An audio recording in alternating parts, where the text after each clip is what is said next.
नमस्कार दोस्तों, आपने भगवान शिव के 12 ज्योतिर्लिंगों के बारे में तो सुना ही होगा। दोस्तों, भगवान शिव के 12 ज्योतिर्लिंगों में से मल्लिकार्जुन ज्योतिर्लिंग द्वितीय ज्योतिर्लिंग है। मल्लिकार्जुन ज्योतिर्लिंग आंध्र प्रदेश के कृष्णा जिले में स्थित है।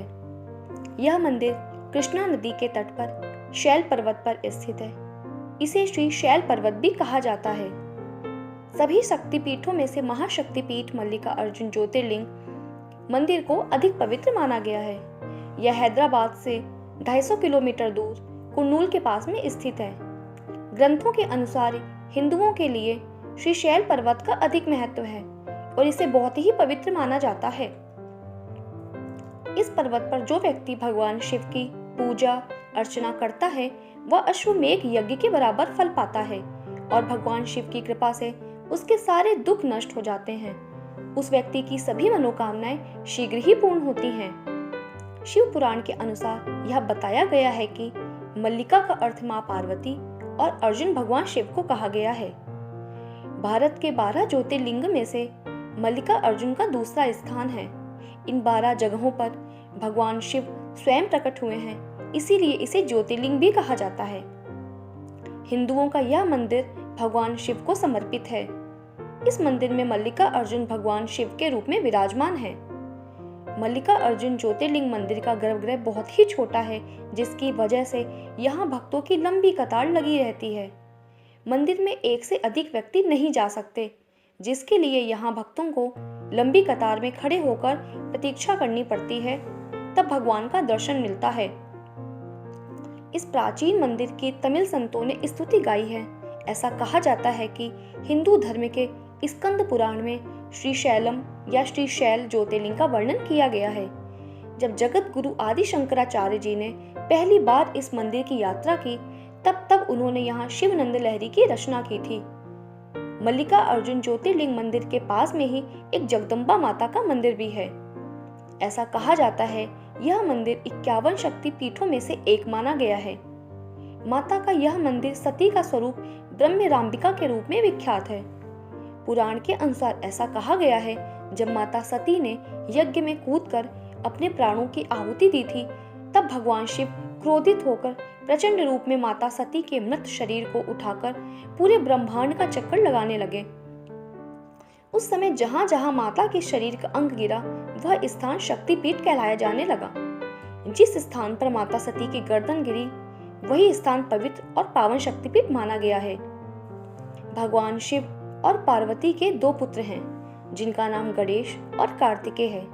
एक दिन भगवान गणेश और कार्तिकेय विवाह के लिए आपस में झगड़ रहे थे और झगड़ते झगड़ते अपने माता पिता के पास झगड़ा सुलझाने के लिए गए। भगवान शिव और पार्वती जी ने झगड़े का कारण पूछा, तब उन्होंने बताया कि पहले किसका विवाह होगा, इसी विषय में झगड़ा हो रहा है। यह सुनकर माता पार्वती ने झगड़े के समाधान के लिए दोनों भाइयों से कहा कि जो पहले पृथ्वी की परिक्रमा करके वापस आएगा, उसी का विवाह पहले होगा। माता पार्वती के द्वारा ऐसा सुनकर कार्तिकेय जी ने पृथ्वी की परिक्रमा के लिए निकल गए। कार्तिकेय का वाहन मोर है और गणेश जी का वाहन चूहा है, लेकिन भगवान गणेश बहुत ही बुद्धिमान थे। जब कार्तिकेय परिक्रमा के लिए वहां से चले गए, तब गणेश जी ने कुछ विचार किया। उसके बाद फिर अपने माता पिता से एक स्थान पर बैठने का आग्रह किया। उसके बाद अपने माता पिता का 7 बार परिक्रमा किया, जिससे पृथ्वी की परिक्रमा से मिलने वाले फल की प्राप्ति की और शर्त जीत गए।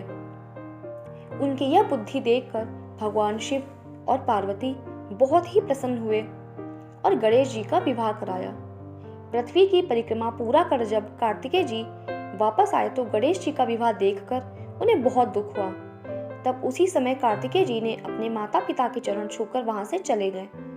जब माता पार्वती और भगवान शिव को पता चला कि कार्तिकेय जी नाराज होकर चले गए, तब उन्होंने नारद जी को मनाने के लिए भेजा और कहा कि कार्तिकेय जी को मनाकर घर वापस लाएं। क्रौंच पर्वत पर नारद जी कार्तिकेय जी को मनाने पहुंचे और मनाने का बहुत प्रयत्न किया। कार्तिकेय जी ने नारद की एक ना सुनी। अंत में निराश होकर नारद जी वापस चले गए और माता पार्वती और भगवान शिव से सारा वृत्तांत सुनाया। यह सुन माता पार्वती भगवान शिव के साथ क्रौंच पर्वत पर कार्तिकेय जी को मनाने पहुंची। माता पिता के आगमन को सुन कार्तिकेय जी 12 कोस दूर चले गए। तब भगवान शिव वहां पर ज्योतिर्लिंग के रूप में प्रकट हुए और तभी से वह स्थान मल्लिकार्जुन ज्योतिर्लिंग से प्रसिद्ध हुआ। ऐसा कहा जाता है कि वहां पर पुत्र स्नेह में माता पार्वती हर पूर्णिमा और भगवान शिव हर अमावस्या के दिन वहां आते हैं। इस स्थान पर माता सती का एक अंग गिरने से यह स्थान शक्तिपीठ भी कहा जाता है। यहाँ मंदिर में महालक्ष्मी के रूप में अष्टभुजा मूर्ति स्थापित है। यह स्थान बहुत ही पवित्र माना गया है। यहाँ भक्तों की लंबी कतार दर्शन के लिए लगती है। मल्लिकार्जुन ज्योतिर्लिंग भारत के आंध्र प्रदेश में शैल पर्वत पर स्थापित है। इस विशाल पर्वत को दक्षिण का कैलाश भी कहा जाता है। शैल पर्वत से निकलने वाली कृष्णा नदी के तट पर मल्लिकार्जुन ज्योतिर्लिंग स्थित है। मल्लिकार्जुन ज्योतिर्लिंग का वर्णन महाभारत, शिव पुराण आदि धार्मिक ग्रंथों में किया गया है, जिसके अनुसार यहाँ दर्शन करने मात्र से अभीष्ट फल मिलता है। पुराणों के अनुसार ऐसा कहा जाता है कि शैल पर्वत पर सच्ची श्रद्धा से पूजा अर्चना करने से अश्वमेघ से बराबर फल की प्राप्ति होती है और यहाँ आने मात्र से सभी भक्तों के कष्ट दूर होते हैं। 51 शक्तिपीठों में से एक शक्तिपीठ यह भी है। यहाँ एक जगदम्बा माता का मंदिर भी है और यहाँ सावन के महीनों में भक्तों की अधिक भीड़ लगती है। दर्शन के लिए यहाँ भक्तों की लंबी कतार में लाइन भी लगती है। दोस्तों, उम्मीद करती हूँ आपको ये वीडियो पसंद आई हुई होगी। अगर वीडियो पसंद आई है तो वीडियो को लाइक करिए, अपने दोस्तों को शेयर करिए और इस चैनल को सब्सक्राइब करिए। Thanks for watching.